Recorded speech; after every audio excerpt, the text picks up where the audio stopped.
Hello viewers of Happy Minds Academy. Welcome back. Today we are going to learn 4 different sounds of Y.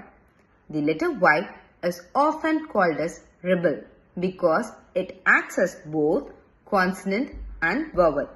Now let's look into one by one. The letter Y makes long I sound when it is at the end of a short word. For example, sky, my, buy, try. The letter Y makes long E sound when it is at the end of multi-syllable word. For example, happy, baby. They also changes its suffix. Happy, happiness. Okay. Now, letter Y at the end of the letter Y when it is at the beginning or in the middle of the word makes Y sound. For example, yo-yo, yellow, beyond.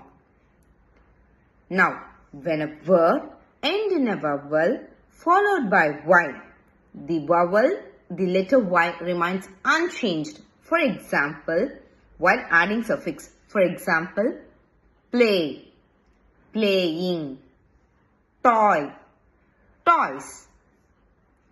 Hope this video is useful. Don't forget to like and subscribe.